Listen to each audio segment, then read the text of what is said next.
What's up, everyone? We are going to take a look at the Marvel Legends 12-inch Captain America today. I wasn't ever planning on getting a hold of this. Found it for half price, and it's not even mine. I bought it for my brother because he wanted it, so I snatched it up for him when I found it. So we're going to take a look at it here before he gets his hands on it. So real quick, we'll do packaging. I really like the box that this comes in. It's got kind of like a foil look to it. You can see it kind of shimmering in the light there. We got our window with our figure.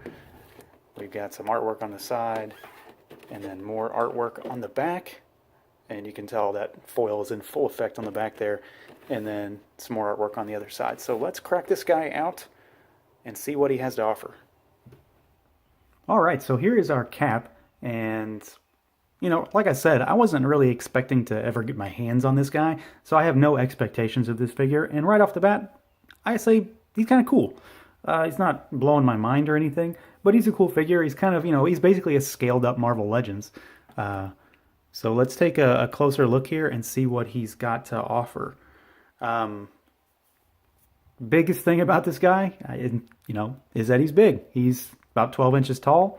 And, here's a Marvel Legends for comparison. Vance Astro, just another shield bearer, but they're quite a bit different. Just about to the waist, if that.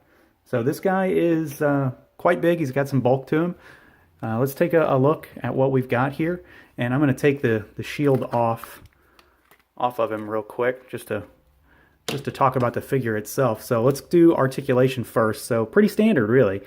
We've got a head on a ball, swivels up and down. Arms go out and around. Bicep swivel. We've got double jointed elbows. They don't go up too far though because of the sculpt, just due to the bulk of him. And then the wrist has a hinge and rotates. The waist twists, but it's got like elastic around it, so he cannot actually do anything. He'll always snap back to the middle. And then we've got a crunch. It goes over pretty far. And it goes back pretty decent way as well. There is no actual waist twist on him. The belt is free floating, so it moves. Legs can go out about that far. Forward, 90 degrees. Back just a little bit. There's a thigh cut. We've got double jointed knees, and they go all the way back. We have got a boot cut, and we've got ankles on a hinge with a rocker. So for a bigger figure, and at least at this price point that I paid for him, because I only paid $25 for him, he's pretty cool. Now, I think the biggest thing for me is the sculpt. So there's more plastic, there's more available space for details. And I think overall, as far as sculpt goes, he's pretty cool. Everything is covered in a fabric-y type texture. It's not fabric, but it's meant to mimic the fabric. So everything is textured, all of it. And I really, really like that. There are a lot of details. The belt is sculpted really well. The gauntlets have a lot of line work in them. The shoulder pads have everything is raised detail. The back has a lot of detail on him. The mask is sculpted pretty well. I think the face is kind of it's not great, but it's pretty good. It's passable at least. I don't think it really looks like Steve Rogers though, and that's my problem with it. It's not a bad face, but I'm not really sure that it's the right look for the character. And then we've got sculpting all over the boots, all over the pants. So, I mean, this guy's pretty well loaded with sculpted detail, and I'm pleased with that, to say the least. So, certainly not a bad thing. As far as paint goes, where it's applied is pretty well done. I don't have any bleeding issues. We've got scuff paint on the knee pads here. The face has straight eyes with pupils in them. The lips are painted really, really well. The highlights on the mask, the helmet, are well done. And then all the other colors are correct and in the right places. I don't have any bleeding except for right here.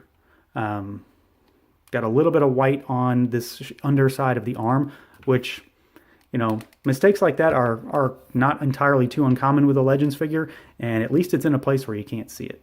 So I'm okay with that. It's not bugging me too much. Moving on from the overall figure, because it's a pretty decent figure. I've said before, this isn't for me, so this is definitely an outsider's perspective on this guy. There was no way in hell I was ever actually going to buy 12-inch Marvel Legends. That's just not for me. But my brother is a huge Cap fan, so might as well get it for him. So it's a decent figure. I like it. Moving on from this guy, though, we're going to look at accessories real quick. There's a couple. We've got the shield, which we already saw, and it's like a marbly metallic type. It's got the straps on the back, so you can put it on his arms. All right, now in addition to being able to put the shield on his arm with the straps, you can also put it on his back. So we'll take the straps off. So like I said, they just pop out. Set those aside. And you'll notice there's a peg here on the back. What we've got is this thing right here, this star. So you can push the star on his chest and pop this out, and it will give you this, which you can then push in backwards and pop the shield on. So it'll sit on his back like that. I like it as an added cool little way to display the shield. I think it sits a little too high up. It doesn't look exactly right to me, but I don't think I'd ever be displaying it this way. Anyway, it's a cool way to have it displayed on the figure, though. It gives you another option. So just wanted to point that out and also explain what this is for when you get a hold of this guy and push that and realize that it moves. And then we've got a different head here and a mask. So this doesn't go on this. This is just his unmasked head, and this is one he can hold. So this is the same as what's on him right now. But the face looks pretty good. I still think this still looks slightly unlike Steve Rogers, but it's pretty good. It's not bad. And it looks good on the figure too. It just pops off and pops on. And then in addition to that, we have got a different set of hands. So I've got 4 hands total here. There's one of each style. So we've got a more open left hand, a fisted right hand. We've got a fist left hand and a more open right hand. So I've kind of got them, watch out Steve, I've kind of got a mix going on of what he can use. So just the standard kind of different style hands. You really need these open hands for the shield so he can hold onto this first strap here, and then this one slips over and these pop out so you can more easily put them on. So that's pretty cool. And he's just a decent figure. I don't know if, I mean, this isn't going to change my mind of this line or anything, but he's not bad. And if you're you know, a diehard Legends fan, you might want to get these. I know Toy Biz made figures like this way back when, so these might kind of pair up well with some of those. But if you're a fan of the specific characters, you might want to get them as well. They're probably not gonna blow your mind. I wouldn't recommend paying the retail $50 for them. That seems a little excessive to me. But if you can find them on sale, you know, like I said, I found this guy for 25 bucks. He's pretty good, and if you're a big fan of those characters, it might be worthwhile. So that's going to do it for this review, everyone. As always, stay tuned for more. Feel free to like, comment, subscribe, and share. And until next time.